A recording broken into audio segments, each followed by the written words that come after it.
Hi കൂട്ടുകാരെ, പുതിയൊരു വീഡിയോയിലേക്ക് എല്ലാവർക്കും സ്വാഗതം. അങ്ങനെ ചന്ദ്രമതി സച്ചിയോടുള്ള വെറുപ്പും ദേഷ്യവും കാട്ടുന്നത് കാണുമ്പോൾ രവതിക്ക് സഹിക്കാൻ കഴിയില്ല കേട്ടോ. കാരണം 10 മാസം നൊന്ത് പ്രസവിച്ച ഒരു അമ്മക്കും തൻ്റെ മകനെ ഇങ്ങനെയൊന്നും തള്ളിപ്പറയാൻ കഴിയില്ല. ഇതിന് മാത്രം ഇവർക്കിടയിൽ എന്ത് പ്രശ്നമായിരിക്കും ഉണ്ടായിട്ടുണ്ടാവുക എന്ന ആ ചിന്താഗതി ഇങ്ങനെ രേവതിക്കുള്ളിൽ വീണ്ടും വീണ്ടും കടന്നുകൂടണം കേട്ടോ. അപ്പോൾ രേവതി പലവട്ടങ്ങളായി സച്ചിയോട് ഇത് ചോദിക്കുന്നുണ്ട് കേട്ടോ. ആ സമയമൊന്നും സച്ചി അതിനൊരു ഉത്തരം നൽകുന്നില്ല. കൂടെ ഇത് തുടരുമ്പോൾ രേവതിക്ക് ദേഷ്യം പിടിക്കുകയാണ് കേട്ടോ. അങ്ങനെ രേവതി പിന്നീട് സച്ചിയോട് ചോദിക്കുകയാണ്, സച്ചിയേട്ടൻ ഇതിനൊരു മറുപടി പറയാതെ ഇനി സച്ചിയേട്ടൻ എന്നോട് കൂടുതലായി സംസാരിക്കാൻ വരണ്ട എന്ന് പറയാൻ കേട്ടോ. എന്നോട് എന്തായാലും സച്ചിയേട്ടൻ തുറന്ന് പറയണേ, എനിക്കും ഉണ്ടാവില്ല ആഗ്രഹങ്ങൾ. ഇവിടെ ചന്ദ്രമതിയുടെ മക്കളായ ഈ 3 മക്കളിൽ സച്ചിയേട്ടനോട് മാത്രം ഇത്ര ദേഷ്യം, എന്നാൽ സുധിയോടും ഈ പറയുന്ന ശ്രീകാന്തിനോട് എന്തൊരു ഇഷ്ടമാണെന്നറിയോ, എന്തൊരു സ്നേഹമാണെന്നറിയോ. ഇങ്ങനെയൊക്കെ പെരുമാറുന്നുണ്ടെങ്കിൽ തീർച്ചയായും ആ അമ്മ പ്രസവിച്ച മകനല്ലേ സച്ചേട്ടനും. അപ്പോൾ സച്ചേട്ടനും അങ്ങനെ ഒരു ഇഷ്ടം ഉണ്ടാവില്ലേ എന്നൊക്കെ ചോദിക്കാനായിട്ടാണ്. അപ്പോൾ സച്ചി പറയാണ്, അതിനൊരു മറുപടി പറയാതെ അങ്ങനെ നിന്ന് തിരിയുന്നത് കാണുമ്പോൾ സത്യത്തിൽ സച്ചേട്ടൻ ഒരു പക്ഷേ ഇനിയിപ്പോൾ ഇവിടുത്തെ അമ്മ പ്രസവിച്ച മകനല്ലേ എന്ന് ചോദിക്കുമ്പോൾ അങ്ങനെയുള്ള വാക്കുകളൊന്നും രേവതി നീ പറയില്ല, എൻ്റെ അമ്മ തന്നെയാണ് ഈ പറയുന്ന ചന്ദ്രമതി. പിന്നെ എന്താ സച്ചേട്ടനോട് ഇത്ര വെറുപ്പ്? സച്ചേട്ടൻ അമ്മയോട് എന്താ ചെയ്തത്? അതിന് മാത്രം വെറുക്കാൻ ഒരു അമ്മക്കും കഴിയില്ല. എന്താണ് സംഭവം എന്നൊക്കെ ചോദിക്കുകയാണ് കേട്ടോ. അങ്ങനെ ആ കഥ പറയാൻ തുടങ്ങാണ് സച്ചി കേട്ടോ. അങ്ങനെ സച്ചി പറയുകയാണ് ആ കഥയെക്കുറിച്ച്. അപ്പോൾ അതിൻ്റെ തുടക്കം ചന്ദ്രമതിയുടെ ആ ഒരു ഭാഗമാണ് കേട്ടോ. ചന്ദ്രമതി ഒരു ദിവസം ഒരു ജോത്സ്യൻ്റെ അരികിലോട്ട് പോവാണ്. ആ ജോത്സ്യൻ ചന്ദ്രമതിയോട് ഒരു കാര്യം വെളിപ്പെടുത്തണം. നിങ്ങളുടെ 2ാമത്തെ മകൻ നിങ്ങളുടെ അരികത്ത് നിൽക്കുമ്പോൾ നിങ്ങൾക്ക് വലിയൊരു പ്രശ്നം കുടുംബത്തിൽ വന്ന് ചേരുമെന്ന് പറയാം കേട്ടോ. ഇത് കേൾക്കുന്ന ചന്ദ്രമതി എന്താ നിങ്ങൾ പറയുന്നതെന്ന് ചോദിക്കാൻ കേട്ടോ. അപ്പോൾ ഉടനെ അതെ, നിങ്ങളുടെ 2ാമത്തെ മകൻ നിങ്ങളുടെ അരികിൽ നിൽക്കാൻ പാടില്ല, അവനെ നിങ്ങൾ മാറ്റി നിർത്തണമെന്ന് പറയും കേട്ടോ. ഇത് കേൾക്കുന്ന ചന്ദ്രമതി എന്നെ കൊണ്ട് ആവില്ല, എൻ്റെ മകനെ ഒരിക്കലും മാറ്റി നിർത്താനാവില്ല എന്ന് പറയും കേട്ടോ. ആ സമയം ചന്ദ്രമതി ഇങ്ങനെ സച്ചിയെ നന്നായി സ്നേഹിക്കുന്നുണ്ട് കേട്ടോ.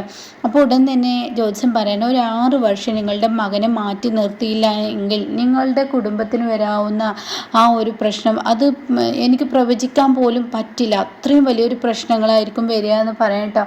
അപ്പോൾ ഉടൻ തന്നെ ചന്ദ്രമതി പറയണം, എൻ്റെ സച്ചിമോൻ ഇല്ലാതെ എനിക്ക് കഴിയില്ല, അവൻ എൻ്റെ ജീവൻ്റെ ജീവനാണ്, എൻ്റെ മക്കളെല്ലാം എനിക്ക് ജീവൻ്റെ ജീവനാണ്, അതുകൊണ്ട് തന്നെ എനിക്ക് മാറ്റി നിർത്താൻ കഴിയില്ല എന്ന് പറയട്ടെ. അപ്പോൾ ജ്യോത്സ്യൻ പറയണേ, ഞാൻ ഇങ്ങനെ കബഡി നിരത്തിയപ്പോൾ എൻ്റെ കണ്ണിൽ തെളിഞ്ഞതാണ്, ഇത് നിങ്ങളോട് പറഞ്ഞു, ഇനി നിങ്ങൾക്ക് നിങ്ങളുടെ ഇഷ്ടം പോലെ ചെയ്യാം.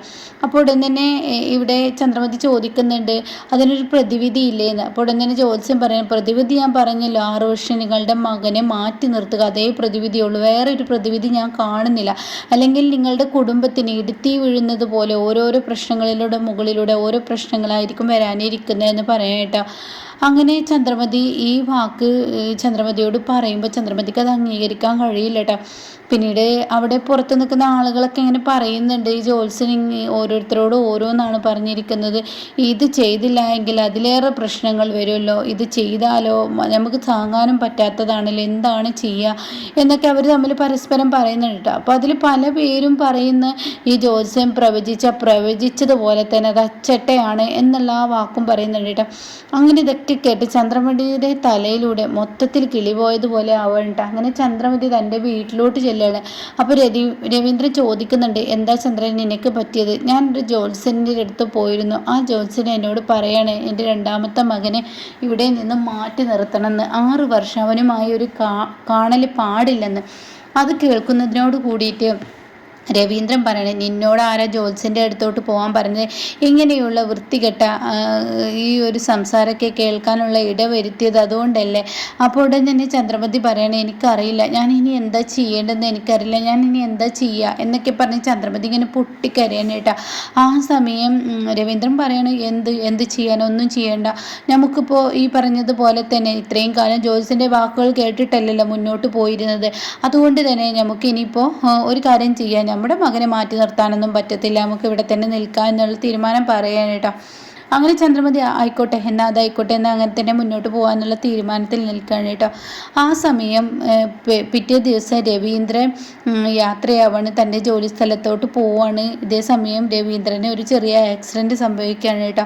അങ്ങനെ രവീന്ദ്രൻ വീട്ടിലോട്ട് തിരികെ വരികയാണ്. അപ്പോൾ ഉടൻ തന്നെ ഈ ആക്സിഡൻറ്റുമായിട്ടാണ് രവീന്ദ്രൻ വരുന്നത്. അത് കാണുന്ന ചന്ദ്രമതിയുടെ മനസ്സിൽ ആ ജ്യോത്സ്യൻ പറഞ്ഞ വാക്കാണ് കേട്ടോ, പ്രതീക്ഷിക്കുന്നതിലപ്പുറമുള്ള ഇടുത്തി വീഴുന്നത് പോലെയുള്ള ഓരോ പ്രശ്നങ്ങളായിരിക്കും നിങ്ങളുടെ മുന്നിൽ വരിക എന്നുള്ളത് കേട്ടോ. അപ്പോൾ എൻ്റെ മനസ്സിലാകെ പേടി തോന്നുന്നു കേട്ടോ. അപ്പോൾ ചന്ദ്രമതി രവീന്ദ്രനോട് പറയാണ്, ഇനിയിപ്പോൾ സത്യമായിരിക്കുമോ, നമ്മളുടെ മകനെ മാറ്റി നിർത്താത്തത് കൊണ്ടായിരിക്കുമോ. അങ്ങനെ ചന്ദ്രമതിയോട് രവീന്ദ്രൻ പറയാണ്, ഇനി ജോസിൻ്റെ വാക്ക് കേൾക്കാത്തത് വിട്, ഇത് എനിക്ക് സംഭവിച്ചതാണ്, അപകടം എപ്പോഴും എന്താ ആർക്കാ വരെ. അപ്പോൾ ഉടൻ തന്നെ ചന്ദ്രമതി പറയണം, അതൊന്നും അല്ലായിരിക്കും, എൻ്റെ മകനെ മാറ്റി നിർത്താത്തതുകൊണ്ടായിരിക്കും, ഇനി ഇവിടെ ഈ വീട്ടിൽ ആർക്കെങ്കിലും എന്തെങ്കിലും പ്രശ്നം വരുമോ, എന്തൊക്കെ പേടിയാവുന്നു എന്നൊക്കെ അങ്ങനെ പറയുമ്പോൾ, നീ ഒരു പണി ചെയ്യും, ഒന്നും കൂടി ജോത്സ്യൻ്റെ അടുത്തോട്ട് എന്ന് പറയട്ടോ. അങ്ങനെ ചന്ദ്രമതി വീണ്ടും ജോത്സ്യൻ്റെ അരികിലോട്ട് പോവാണ്. അപ്പോൾ ജോത്സ്യൻ്റെ അരികിലോട്ട് പോകുമ്പോൾ ജോത്സ്യൻ പറയണ, പ്രതീക്ഷിച്ചതുപോലെ നിങ്ങളുടെ വീട്ടിലൊരു അപകടം സംഭവിച്ചിരിക്കുന്നു, ഇനി ഇതിലും വലിയ അപകടങ്ങൾ നിങ്ങൾക്ക് സംഭവിക്കാം, ഒരുപക്ഷെ ആള് സംഖ്യ പോലും കുറഞ്ഞു പോകും, ഞാൻ പറയുന്നത് പോലെ നിങ്ങൾ ചെയ്താൽ നിങ്ങൾക്ക് അതിൽ നിന്ന് രക്ഷപ്പെടാമെന്ന് പറയട്ടോ. ഇത് കേൾക്കുന്ന ചന്ദ്രമതി പിന്നീട് സമാധാനം നഷ്ടപ്പെട്ടു. അങ്ങനെ രവീന്ദ്രനോട് ചെന്ന് പറയാണ് കേട്ടോ, ഇങ്ങനെയാണ് ജോത്സ്യൻ പറഞ്ഞതെന്ന്. അത് കേൾക്കുന്ന രവീന്ദ്രൻ പറയണമെങ്കിൽ ശരി, നമുക്കൊരു പണി ചെയ്യാം, നമ്മുടെ മകനെ എന്തായാലും അമ്മയുടെ അടുത്ത് കൊണ്ടുപോയി നിർത്താമെന്ന് പറയട്ടെ. അപ്പോൾ അത് കേൾക്കുന്ന ചന്ദ്രമതി, ഇല്ല എനിക്ക് പറ്റത്തില്ല, എൻ്റെ മോനെ കാണാൻ ഒരു നിമിഷം പോലും എനിക്ക് നിൽക്കാൻ കഴിയില്ല എന്ന് പറയട്ടെ. ആ സമയം രവീന്ദ്രൻ പറയണ, എന്തായാലും അമ്മയുടെ അരികിലല്ലേ, അവൻ അമ്മയുടെ അടുത്ത് നിന്ന് വളരട്ടെ, എന്തായാലും ഇനിയിപ്പോൾ പ്രശ്നങ്ങളാണെങ്കിൽ അതിലും ഇരിക്കാതിരിക്കാനും വയ്യ, എന്താ ഇനി ചെയ്യുക. അപ്പോൾ അതുകൊണ്ട് നമുക്ക് തൽക്കാലം അമ്മയുടെ അരികിൽ പോയിട്ട് അമ്മയോട് കാര്യം പറയാമെന്ന് പറയട്ട. അങ്ങനെ ചന്ദ്രമതിയും രവീന്ദ്രനും കൂടി ചന്ദ്രമതി നേരെ പോവുകയാണ്, മുത്തശ്ശിയുടെ അടുത്തോട്ട് പോവുകയാണ്. അപ്പോൾ രവീന്ദ്രനെ കാണുമ്പോൾ എന്താടാ നീ ഈ വഴിക്ക് എന്ന് ചോദിക്കുകയാണ്. അപ്പോൾ ഉടൻ തന്നെ അമ്മേ, ഞാൻ വന്നത് എൻ്റെ മകനെ ഇവിടെ ആക്കാനാണ്, എന്തിനാ സച്ചി ഇവിടെ ആക്കുന്നതെന്ന് ചോദിക്കുകയാണ്. അപ്പോൾ ഉടൻ തന്നെ പറയാണ്, ഒരു ജ്യോത്സ്യൻ ഇങ്ങനെ പറഞ്ഞിരിക്കുന്നു മകനെ 6 കൊല്ലം മാറ്റി നിർത്താൻ. അത് കേൾക്കുന്ന മുത്തശ്ശി ചോദിക്കുക, എന്നിട്ട് നീ ആ തീരുമാനം എടുക്കുകയാണോ? അപ്പോൾ ഉടൻ തന്നെ എടുക്കില്ല എന്നുള്ളത് തന്നെ ആയിരുന്നു, പക്ഷെ എനിക്ക് ഈ ആക്സിഡൻറ്റ് സംഭവിച്ചപ്പോൾ ചന്ദ്രമതിയുടെ ഉള്ളിലൊരു വിങ്ങൽ, അതുകൊണ്ട് ഇനി പലതും വരാമെന്ന് പറയുന്നു.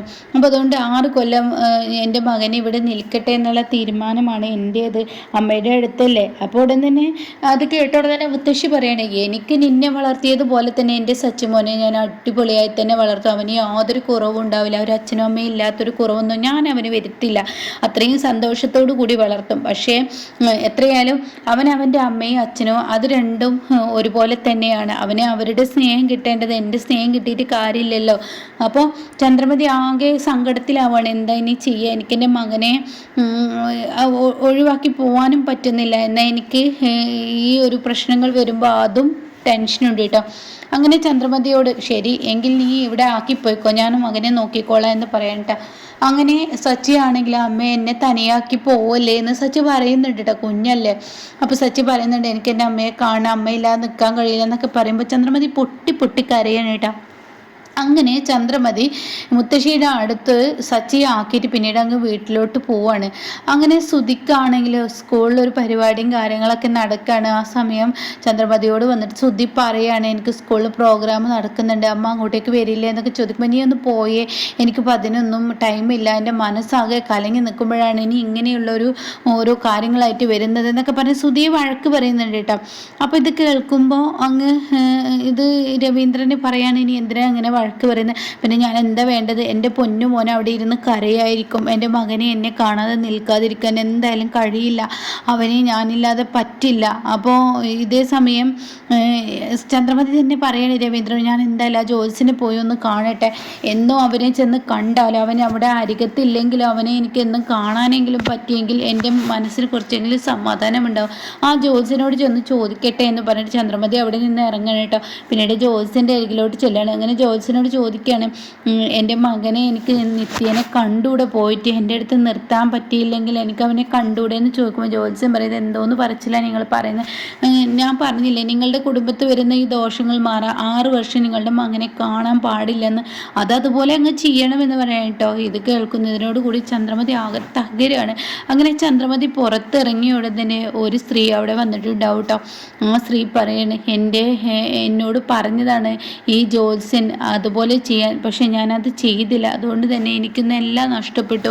ഈ ജ്യോത്സ്യൻ്റെ വാക്കുകൾ അത് സത്യമാണ്, അത് തീർച്ചയായും നടക്കും എന്നൊക്കെ പറയുമ്പോൾ ചന്ദ്രമതി ആകെ ടെൻഷനാവാണ് കേട്ടോ.